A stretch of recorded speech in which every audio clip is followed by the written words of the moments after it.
Originally released in 2007, Mass Effect is an action role-playing game developed by BioWare, which was re-released in 2021 as part of the remastered trilogy in the Mass Effect Legendary Edition. The game is set in 2183. Interstellar travel is now possible using mass relays, these massive structures that were left behind by a long-dead alien race that can slingshot ships across space. You play as Commander Shepard and are sent to investigate a distress call from a human colony. When you get there, you fight robots called the Geth and come into contact with a beacon that shoots a vision of an upcoming war into your head.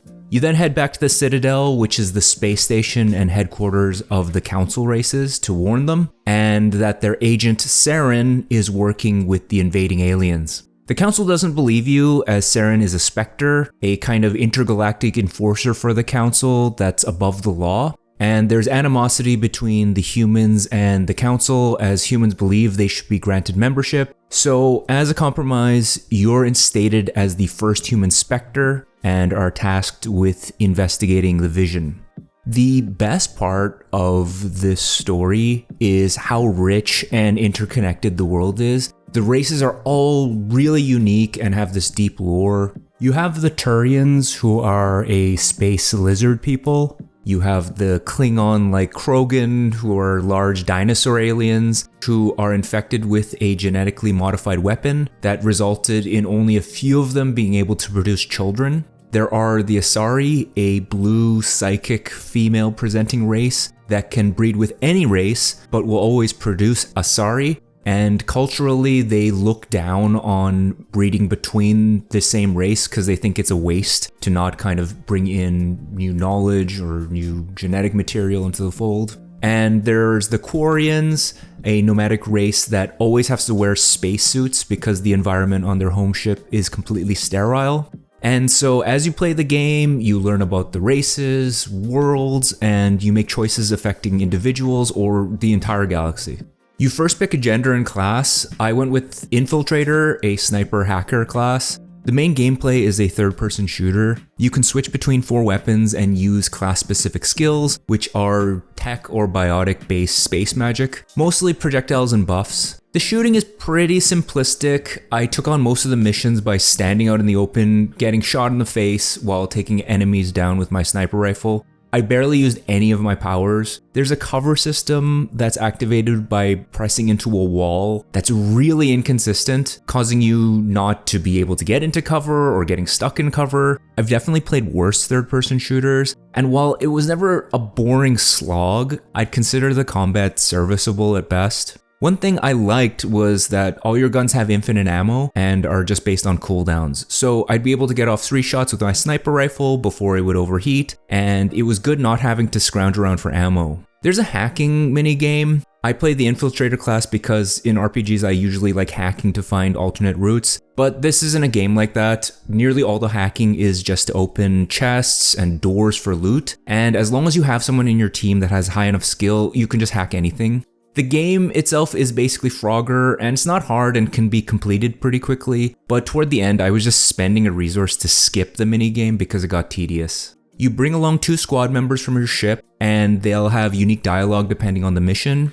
In the gameplay, I found them to be completely useless, with me taking out 99% of the enemies. You can also pause the game to command them to use their powers, but just like with mine, I almost never did this. The only thing they were good for was when I saw them shooting randomly at a wall, I knew that there was an enemy somewhere left in that direction.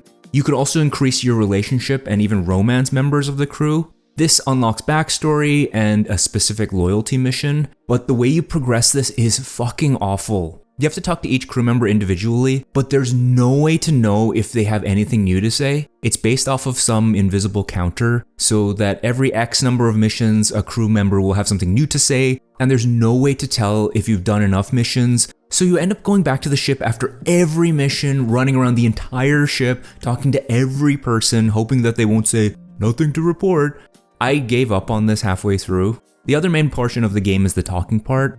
There are non-combat areas where you walk around talking to people, getting quests. There's a morality system where you get Paragon or Renegade points depending on how you interact with characters. It's not really good and evil, but more good cop, bad cop, where you choose between being way overly nice or screwing people over or letting them die in service of the greater mission. The more choices you make on either side unlocks dialogue options, and you don't lose points by making the opposite choice, so it really lets you shape the story and character the way you want to.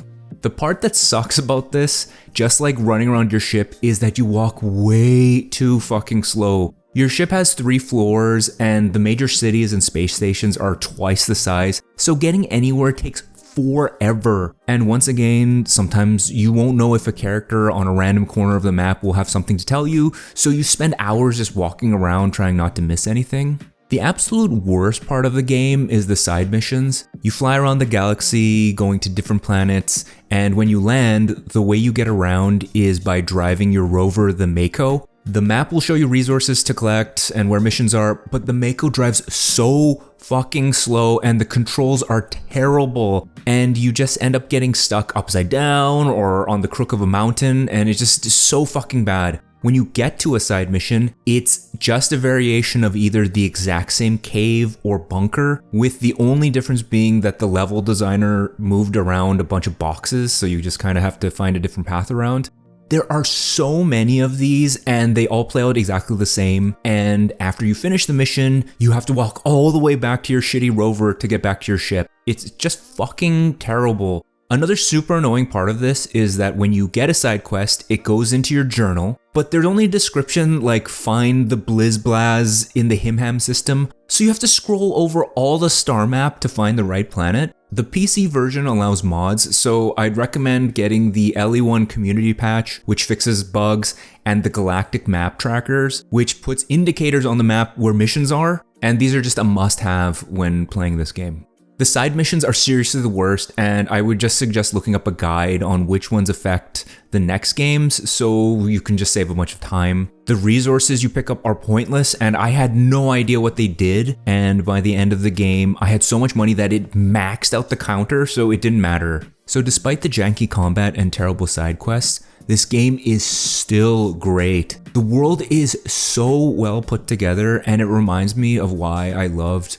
classic shows like Star Trek: The Next Generation. This has the same perfect mix of exploration, adventure, and diplomacy. It's just fun flying around the galaxy and living in this world, and you can really tell that they had a clear vision on what they wanted the world to be. Another great thing about this is that you can transfer your save into the next game, so all the choices get carried over, and it's not just little things, but major characters can die in the first game and will never show up again in the next 2. So I'm just going to jump right into that one, and I'm going to tell you how it is. This game took me about 16 hours to beat, and that's with completing most of the shitty side content, and I totally recommend everyone getting on this ride.